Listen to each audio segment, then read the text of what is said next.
Soto dengan daging terbanyak, sampai penuh semua daging. Ini bukan guling ya, ini daging. Katanya sehari cuma 50 kilo aja habisnya. Langganan Pak.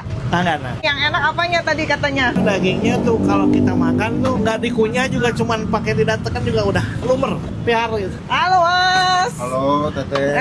Ini beneran dari tahun 55? Iya, dari kakekku. Punya anak 11, dari turun ke Uwa, turun ke Papa, baru ke saya. Wow, udah turun 4 kali nih, generasi ketiga nih ya. Kenapa katanya dagingnya empuk? Gimana caranya bisa bikin empuk? Bagian kepala atas, penanganannya aja sih yang penting mah. Kalau daging. Ya udah, kita cobain yuk. Ini mah yang banjir bukan kuahnya ya, dagingnya yang banjir. Ini aku pesan yang jumbo guys, pakai nasi. 58.000, coba. Puas banget ini. Dagingnya tuh potong kotak-kotak gitu ya. Dagingnya empuk tapi nggak hancur. Ya pokoknya lumer lah. Memang aku suka kuahnya tuh bening, tapi gurih berkaldu. Ada lobaknya. Kasih sambal ya. Sambalnya sedang lah, nggak sampai yang pedes banget. Dan dia nggak berubah rasa ya. Bandung ya malam-malam adem-adem. Makan soto hangat-hangat gini segar banget. Soto banjir Karanganyar sejak 1955.